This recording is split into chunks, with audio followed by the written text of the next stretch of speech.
Bismillahirrahmanirrahim. Assalamualaikum warahmatullahi wabarakatuh. Selamat pagi, salam sejahtera untuk kita semua. Yang saya hormati Gubernur Bank Indonesia, moderator yang paling mahal sepanjang saya jadi panelis baru kali inilah. Dan kemudian tentu seluruh para sahabat di Bank Indonesia dan peserta pada acara pagi hari ini. Yang saya hormati Pak Sandiaga Uno, Menteri Ekonomi Kreatif, dan yang saya hormati Ketua OJK, dan tentu pertama saya ingin mengucapkan selamat Idul Fitri. Mohon maaf lahir batin, saya baru kesempatan ini untuk berjumpa dengan seluruh jajaran di Bank Indonesia. Biasanya saya itu diundang oleh Pak Gubernur untuk mengisi kuliah 7 menit selama bulan puasa. Cuma alhamdulillah tahun 1444 Hijriah ini absen. Mungkin karena terlalu sering. Tausiahnya pindah ke sini. Baik, sebelum saya mulai untuk strategi yang sebenarnya sederhana kalau saya ingin sampaikan. Disrupsi teknologi itu sesuatu yang sudah tak terelakkan dan memang sudah menjadi yang kita hadapi hari ini. Orang mengatakannya disrupsi, padahal sesungguhnya itu suatu kemajuan yang harus kita absorb sedemikian rupa sampai ke dalam kehidupan kita sehari-hari. Dan salah satu bentuknya adalah misalnya artificial intelligence. Bagus sekali kita simak sebuah tulisan dalam tajuk rencana yang ditulis oleh Kompas tanggal 4 lalu, kalau saya tidak salah. Itu mengingatkan bahwa benar ada disrupsi teknologi, benar ada kemajuan artificial intelligence, tetapi ternyata hal itu juga memakan korban, dan korbannya juga nggak tanggung-tanggung. Jadi saya kira benar. Dan kita tahu sekarang misalnya untuk GPT, ya GPT-3, GPT-4, dan mereka lebih padat sekarang GPT-4. Kadang-kadang saya juga curiga, saya punya staff itu apakah menjawab pertanyaan-pertanyaan saya itu, yang menjawab adalah GPT yang versi 4 sekarang.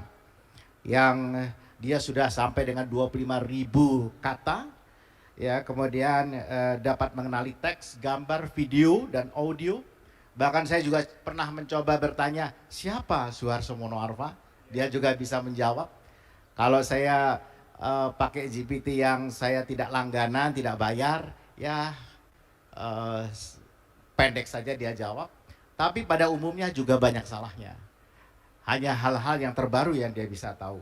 Misalnya mereka mengatakan, saya ini orang tua saya adalah dari Jawa Timur, pernah menjadi gubernur di Jawa Timur.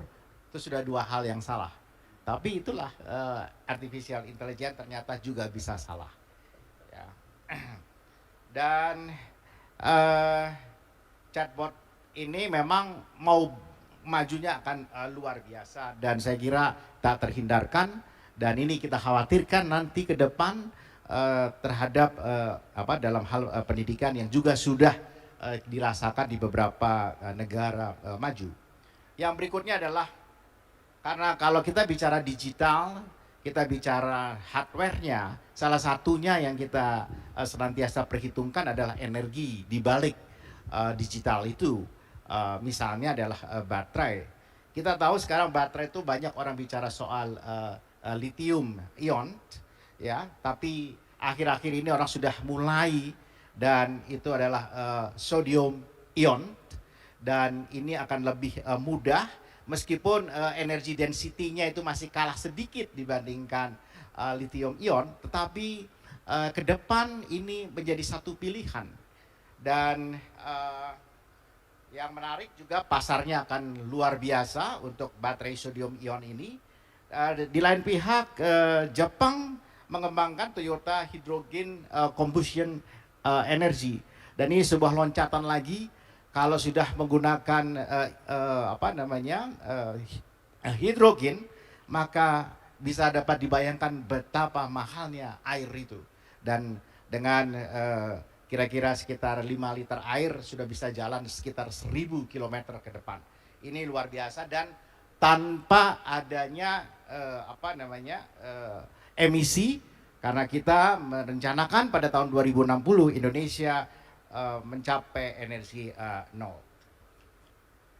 Dan untuk menghadapi itu, sedikit saya sampaikan bahwa di lain pihak Indonesia sekarang pada posisi benar tadi disampaikan oleh Pak Erlangga, kita kemajuan ekonomi kita juga sudah cukup baik, cukup bagus. Tetapi apa boleh buat, kita selama 29 tahun masih di middle income trap. Mungkin Ketua OJK juga tahu, lebih paham, Pak Ferry juga lebih paham. Jadi kita harus bagaimana kita mengejar agar kita graduasi dari middle income trap ini, dan pada saat yang sama itu kita mengalami digitalisasi besar-besaran, dan pada saat yang sama kita harus membuat emisi di titik nol dan seterusnya, maka ekonomi harus ekonomi hijau dan seterusnya dan seterusnya. Nah, inilah tantangan kita pada saat yang sama, luar biasa yang harus kita lakukan. Karena itu di Bappenas misalnya disusun sebuah strategi untuk mencapai Indonesia 2045 dengan 6 strategi. Sekali lagi yang pertama tentu sumber daya manusia. Sumber daya manusia yang bersaing dan sejahtera itu jauh lebih penting, termasuk di zaman digitalisasi ini. Satu cerita saja, misalnya Esther Duflo ya, dan Banerjee, pemenang hadiah Nobel di tahun 2018 di bidang ekonomi, itu pernah magang di Bappenas.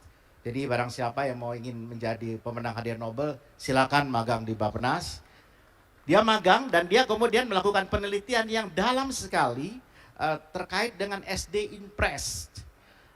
SD Impress pada tahun 1971 hingga 1976 yang meningkatkan ya tingkat peluang kemungkinan dari setiap anak usia sekolah di tingkat SD itu naik luar biasa dari 0,02 menjadi 0,1. Jadi jauh sekali loncatannya, 0,19 bahkan. Jadi Duflo ingin membuktikan bahwa ternyata pendidikan itu bukan enabler, tetapi dia juga satu faktor yang menentukan. Sementara bagi para ekonom mainstream itu masih ada distansi ke arah sana. Nah, karena itu kami ingin ke depan Indonesia untuk memilih kembali sumber daya manusia itu menjadi penting. Sekarang bukan hanya cerdas, bukan hanya karena mereka bisa sekolah, tetapi juga harus sehat, kemudian mendapatkan perlindungan sosial, dan juga scientific temper. Jadi agar semangat berinovasi itu bisa muncul di kalangan generasi kita. Kita bukan hanya menjadi consumer dari kemajuan teknologi. Yang kedua adalah produktivitas sektor ekonomi.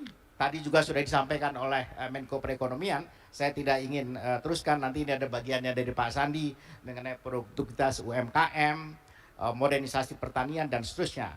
Dan yang ketiga adalah ekonomi hijau. Nah, green economy ini itu sesuatu yang sebuah keniscayaan yang tidak bisa kita hindari. Pertama dalam transisi energi. Transisi energi Indonesia sekarang sudah berusaha berupaya untuk segera mempensiunkan ya power plant kita yang mencurahkan emisi yang cukup tinggi.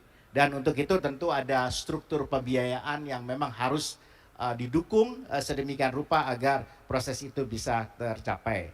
Ekonomi tentu akan bergerak dari ekonomi yang sifatnya linear menjadi ekonomi sirkular, dan ini yang tadi keempat adalah transformasi digital. Dan di dalam transformasi digital ini yang penting saya kira bukan hanya soal softwarenya, dan tetapi juga brainware di masyarakat, ya terutama dalam hal pendidikan, dan juga hardware. Hardware kita itu jauh tertinggal. Pusat data Indonesia hari ini, meskipun kita sudah bangun cukup besar sampai dengan 8 zeta, tetapi yang digunakan itu Pak Gubernur itu masih sekitar di bawah 50% 3 zeta oleh seluruh kementerian dan lembaga. Dan ini dalam hal transformasi digital, kita juga sampai dengan last mile di setiap kabupaten kota yang belum terjangkau.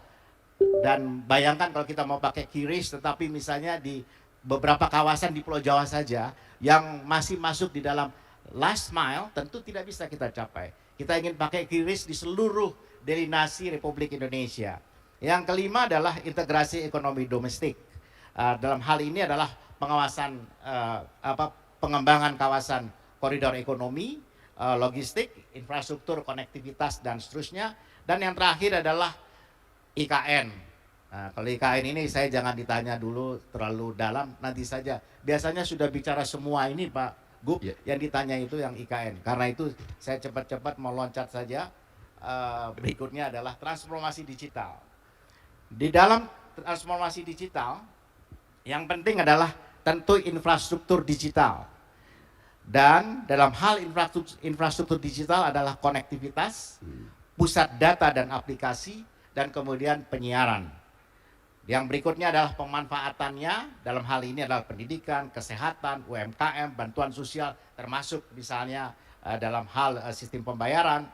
Dan diperlukan sebuah supporter, penguatan pendukung, dalam hal ini adalah keamanan cyber, literasi digital, sebagaimana saya sampaikan, karena banyak juga cerita-cerita yang kita tahu yang ya Cooper lah dan seterusnya, saya nggak mau cerita. Tenaga kerja digital ini perlu kita naikkan, karena dengan proses digitalisasi ini ada sekitar 7 jenis pekerjaan akan hilang, dan itu kira-kira akan memakan korban cukup besar, sekitar 36 juta kalau dalam hitungan kami. Dan kemudian ada sekitar 12 jenis pekerjaan baru yang kalau diderivasikan ke bawah itu menghasilkan sekitar 42 juta lapangan kerja. Jadi memang betul ada proses ini, tetapi tentu ada hal yang menjanjikan di baliknya, dan dengan